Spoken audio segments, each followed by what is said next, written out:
So hello and welcome to another video of HTML. In this video we are going to learn about the forms. Basically forms होते क्या हैं? तो forms देखा जाए तो forms जो है एक तरह से इनपुट फील्ड होते हैं जो यूज किया जाता है डेटा कलेक्ट करने के लिए। एग्जाम्पल, आप कोई रजिस्ट्रेशन फॉर्म भरते हो जिसमें लॉगिन के लिए होता है user name, USERNAME, user name, फिर से पासवर्ड, लास्ट में होता है एक बटन जिसको क्लिक करने पे आप लॉगिन या फिर साइन अप करते हैं। एग्जाम्पल आपका फेसबुक या फिर इंस्टा का लॉगिन साइन अप। ओके, तो उसमें क्या होता है? उसमें होता ये है, एक यूजर नेम और पासवर्ड का फील्ड होता है जिसमें यूजर जो है अपने क्रेडेंशियल्स डालता है और वेबसाइट में लॉगिन कर लेता है। एग्जाम्पल के लिए मैं आपको यहाँ पर ये इंस्टाग्राम के साइट पर लेके चलता हूँ। Instagram login. ओके, तो जब भी हम इंस्टाग्राम के लॉगिन के पेज पर होते हैं तो हमको दो चीजें देखने को मिलती हैं। या तो आप साइन अप कर सकते हैं, ये साइन अप कर सकते हैं, या फिर लॉगिन कर सकते हैं। अगर आपके पास क्रेडेंशियल्स है तो आप लॉगिन कर सकते हैं, अगर आपके पास नहीं है तो आप साइन अप पे जा सकते हैं। जब साइन अप पे जाएंगे तो आपको देखिए mobile number, full name, user name, fields, तो ये सारी फील्ड्स जो है ना, यही सारी फील्ड्स इनपुट फील्ड्स होती हैं और ये पूरा का पूरा एक फॉर्म है। ओके, जिसपे मल्टीपल एपीआई जो है, फेसबुक का एपीआई, गूगल का एपीआई जो है इसमें लगा हुआ है, जिससे डायरेक्टली आप अपना फेसबुक या फिर गूगल यूज करके लॉगिन कर सकते हैं। ओके, तो इस तरह से फॉर्म्स काम करते हैं, इस तरह से वेबसाइट्स में यूज होते हैं। तो इनको अप्लाई कैसे किया जाता है, इसको जो है अपने वेब पेज में इम्प्लीमेंट कैसे किया जाता है? तो उसके लिए जो होता है ना, ये मैं थोड़ा इसको जूम इन करता हूँ अगर आपको नहीं दिख रहा हो तो।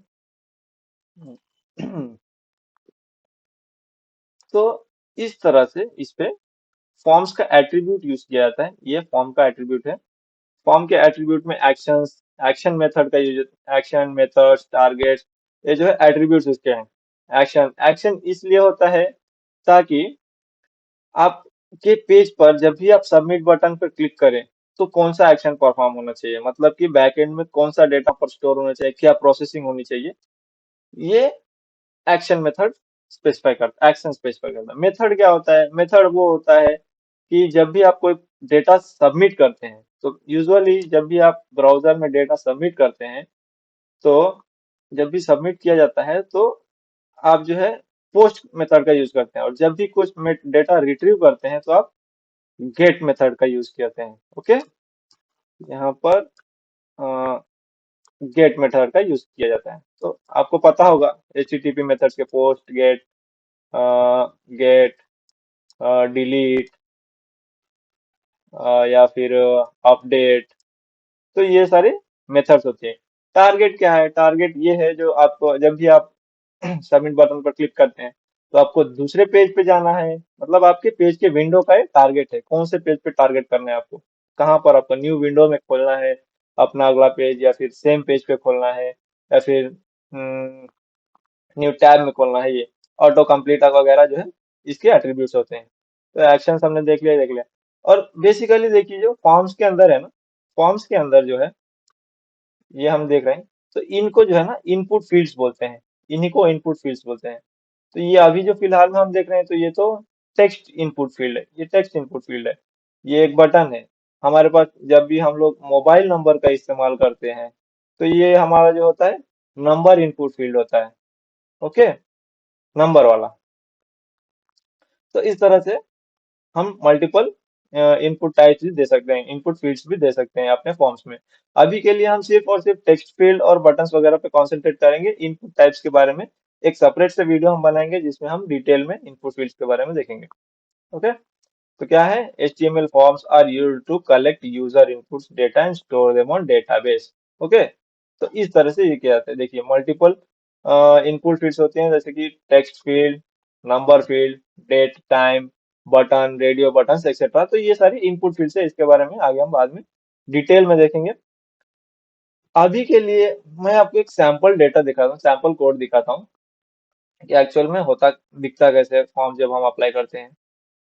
तो ये हमारा सैंपल, ये जो है हमारा सैंपल है। इसमें क्या क्या यूज किया है देखिए हमने। फॉर्म का एक एट्रीब्यूट यूज किया है, फॉर्म का एट्रीब्यूट, फॉर्म एलिमेंट यूज किया है हमने। इसके अंदर एक लेबल यूज किया है, इनपुट किया है, फिर लेबल, फिर इनपुट, फिर इनपुट, इनपुट टाइप सबमिट, ये एक बटन है। ओके, तो इस तरह से हमने इसका यूज किया है। लेबल किस लिए, लेबल इसलिए होता है, वो मैं प्रैक्टिकली करके आपको बताता हूँ। चलिए देखते हैं। हम एक नया प्रोजेक्ट ओपन करेंगे, एक न्यू प्रोजेक्ट मैं ओपन करता हूँ। इसके लिए कंट्रोल एस, और इसको मैं किस नाम से सेव करूँ। मैं इसको सेव करता हूँ basic forms dot h t m l. Okay,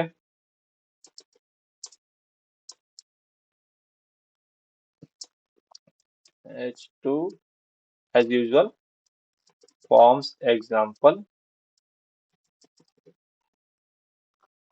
forms के लिए शुरुआती फर्स्ट पहला हमारा क्या था, ये देखिए यहाँ पर दिखा रहा हूँ। पहला हमारा टैग जो है फॉर्म करके। ओके, तो ये हम यहाँ पर लिए form, form tag open close. इसके बाद हमने क्या लिया, लेबल लिया था। लेबल है फिर इनपुट है। तो लेबल किस लिए होता है, ये लेबल होता किस लिए, लेबल इसलिए होता है, मान ली जब भी आपका आगे यहाँ पर एक यूजर नेम का फील्ड है। ओके, तो इसके पहले आप देखते हैं यूजर नेम ऐसे। तो यही चीज है, इसको लेबल कहते हैं। ओके, और ये जो है फील्ड है हमारा, टेक्स्ट फील्ड है। तो इसी लेबल के लिए ये यहाँ पर ये लिया जाता है। यहाँ पर मैं आपको ये बता दूं कि यहाँ पर फॉर लेबल, फॉर नेम, ये वगैरह क्यों दिया है। तो जैसे आप देख रहे हैं कि इनपुट टाइप आप ले रहे हैं, इनपुट टाइप आपका एक टेक्स्ट है, उसका आपने आईडी दिया है। आईडी और नेम भी क्यों देना है बता रहा हूँ मैं। आईडी आपने दिया, ओके, आईडी आपने एफ नेम या फिर नेम एफ नेम दे दिया। ओके, तो बाद में जब हम आईडी का इस्तेमाल कहाँ करते हैं, जब हम लेबल यूज करते हैं, तो लेबल फॉर, लेबल किसके लिए, एफ नेम, मतलब इस आईडी के लिए फर्स्ट नेम का लेबल जो है ये। तो जहां पर भी ये, जहां पर भी ये टेक्स्ट फील्ड होगा, उसके पहले हमको फर्स्ट नेम करके ये दिखेगा। ओके, मैं इसको प्रैक्टिकली शो करता हूँ आपको। चलिए, लेबल, मैं पहले लेबल नहीं लेता। ओके, मैं पहले लेता हूँ यहाँ पर इनपुट, इनपुट टाइप, टाइप क्या होगा, टाइप जो है हम लोग ले रहे हैं text. Okay, input type text ले लिया। नेम देता हूँ मैं नेम दे देता हूँ यहाँ पर यूजर नेम। ओके, अगर अगर इतने पर ही मैं पेज को सेव करके ब्राउजर में जाता हूँ, तो देखिएगा आपको क्या दिखता है। ओके, देखिए आपको नॉर्मल से एक सिर्फ टेक्स्ट फील्ड दिख रहा है। ओके, सिर्फ और सिर्फ एक टेक्स्ट फील्ड जहां पर आप कुछ भी रैंडमली ऐड कर सकते हैं।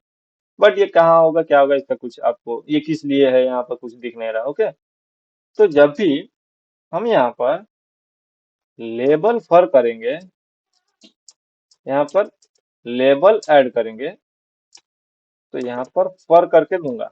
अब फर जब लगाता हूँ तो हमको बताना पड़ेगा कि ये लेबल किसके लिए मैं दे रहा हूँ।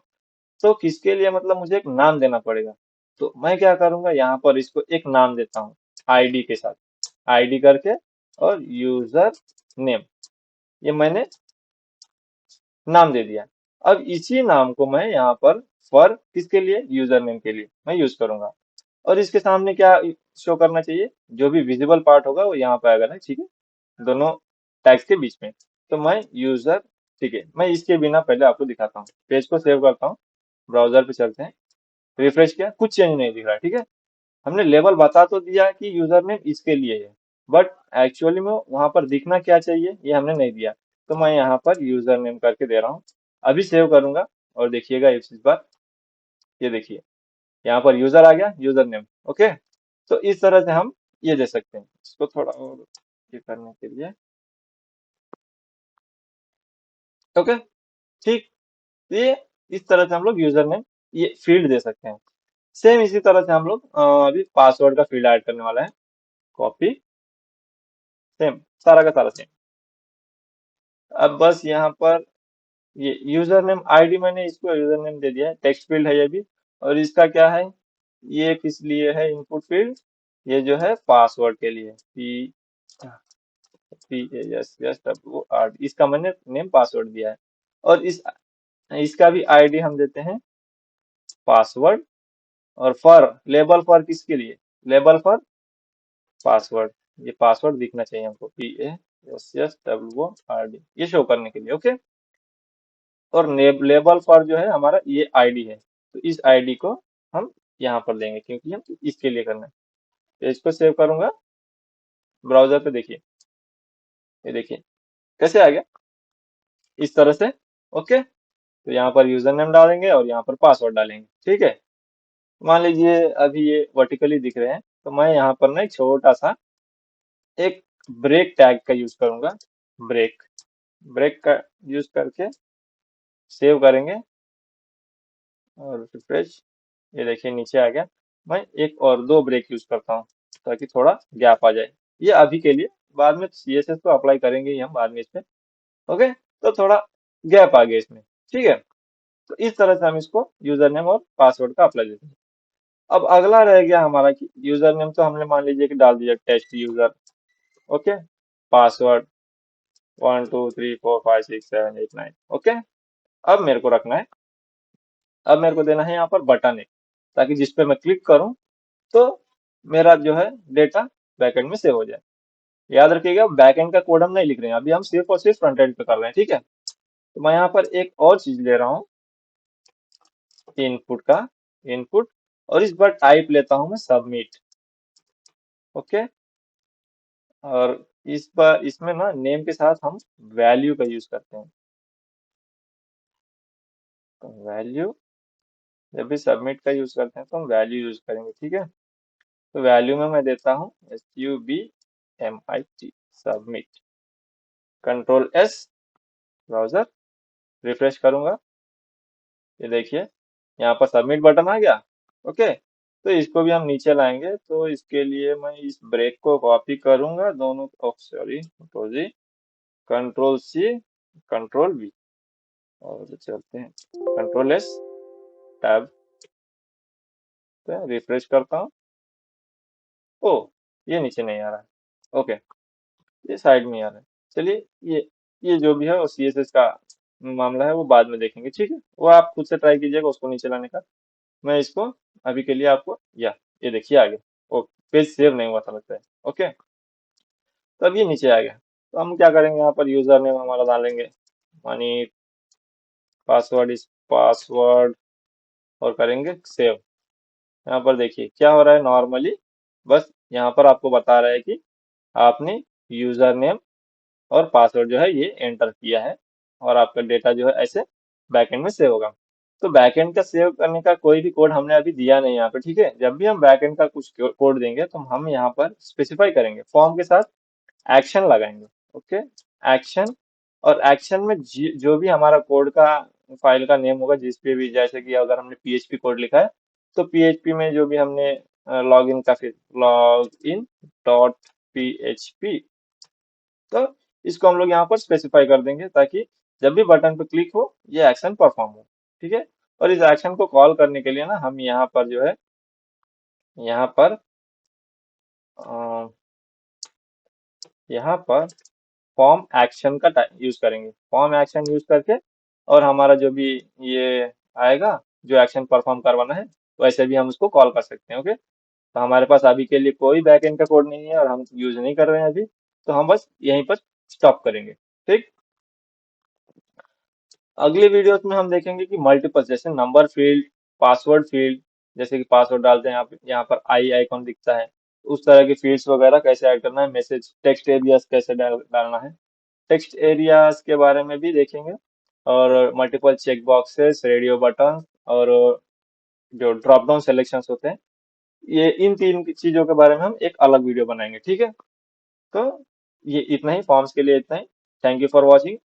आप प्लीज प्लीज प्लीज लाइक कीजिए, पेज को सब्सक्राइब भी कीजिए अगर सब्सक्राइब नहीं है तो, और प्लीज प्लीज प्लीज शेयर कीजिए ताकि और भी लोगों के पास ये वीडियोस पहुंचे, और हम ऐसे और भी अदर वीडियोस आपके साथ लाते हैं। तो thank you for watching and share करते रहिए।